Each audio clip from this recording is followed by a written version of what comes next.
Now it's 6:30. Tributes pour in for the Queen. The world waking up without Britain's longest reigning monarch. Monuments around the world and here in Houston showing support for the late matriarch of the monarchy. Her impact stretching across the Atlantic to the Lone Star State. Remembering the Queen's impact here in Space City and how you can honor her memory. That toe went to tapping and the celebrating happened, and she had a grand time. It's Friday, September 9th, 2022. KHOU 11 Morning News starts now. Good Friday morning, Houston. Thank you so much for waking up with us. I'm Kimberly Davis. I'm Dave Freilich. Stephanie is off today. Just about 6:31. Let's bring in Cheetah Craft and Jennifer Reyna for weather and traffic on the ones. Cheetah, you're up first. Good morning. Well, we are going to have a mostly dry Friday forecast for you. So out the door, temperatures in the 70s, lunchtime, mid to upper 80s this afternoon, lower 90s and lower humidity. Jen, it's going to get even better as we trend towards the weekend. Sounds great, Cheetah. One problem on 45, the Gulf Freeway. It's inbound at 610. If you're coming in from Hobby, a couple of left lanes are cut off. Right now, your drive time is 43 minutes in building out of Clear Lake.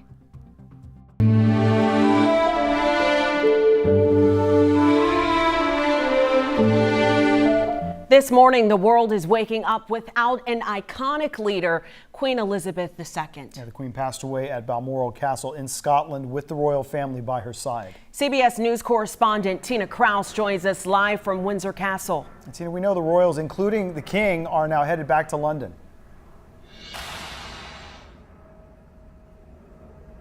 Dave and Kim, that's right. We understand that the plane carrying the king and his wife, now known as the Queen Consort, is about to take off from Scotland on a quick jaunt back here to London. It will be a busy day for the new king. He will be meeting with the new prime minister, members of parliament before tonight addressing a nation in mourning.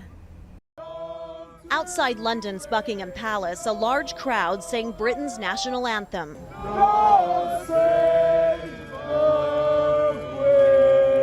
Across the nation, people are looking back on the life and legacy of Queen Elizabeth II's 7 decades on the throne.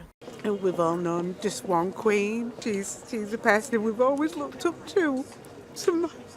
After the news of her death at age 96, countless people from around the world turned out at the Queen's castles across the nation, including here in Windsor. She led in this country with great reverence and duty and respect and honor, and I just don't know if there would be another like her. Queen Elizabeth ruled through 15 prime ministers, from Winston Churchill to the newly elected Liz Truss. The Queen's passing Thursday at Balmoral Castle, her summer home in Scotland, instantly elevated her son Charles to the throne as King Charles III. She was a great lady. In Washington, President Biden and the First Lady paid their respects and signed a condolence book at the British Embassy. The American flag flew at half-staff at the White House and the U.S. Capitol in the Queen's honor. New York City's Empire State Building was bathed in purple and silver light. Back in London, even Mother Nature paid a colorful tribute with a double rainbow over Buckingham Palace just before the Queen's death was announced. In the coming days, her state funeral will be held at Westminster Abbey.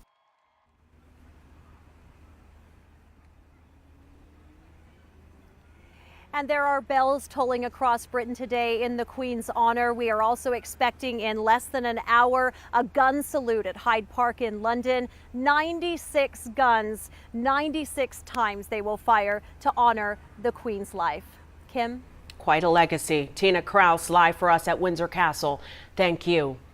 The Empire State Building isn't the only landmark lit up in honor of the Queen this morning. We've seen tributes around the world in Tel Aviv and Rio in Brazil, even here in Houston. The Queen visited Houston 31 years ago on her only visit to the Lone Star State.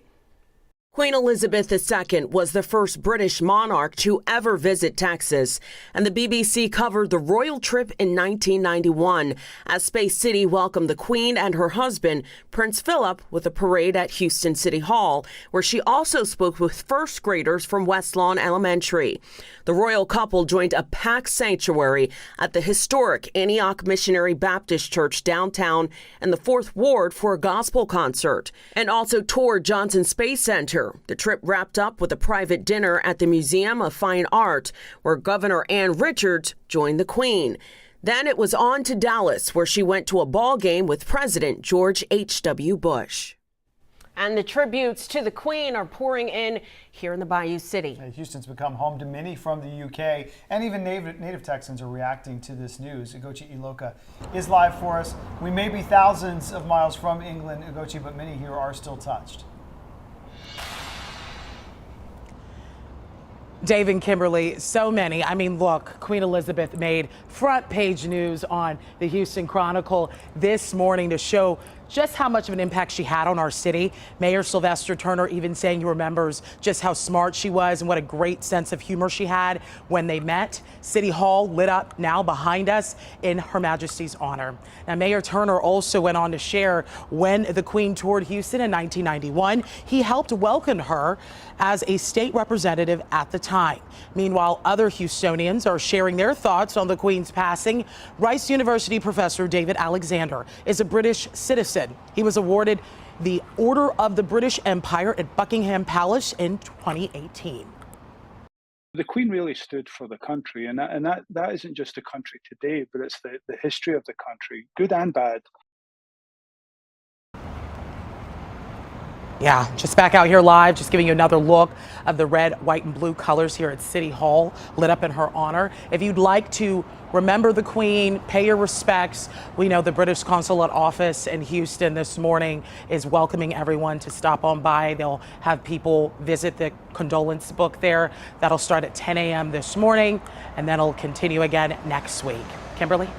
Sure, a lot of people will come out to sign it. She had a huge impact, especially right here in Houston. Ugochi Iloka live for us this morning. Thank you. We have extensive coverage on the Queen's legacy in the UK and here in Texas. Just text the word Queen to 713-526-1111 and we will text you back with links to coverage on our website, k2u.com.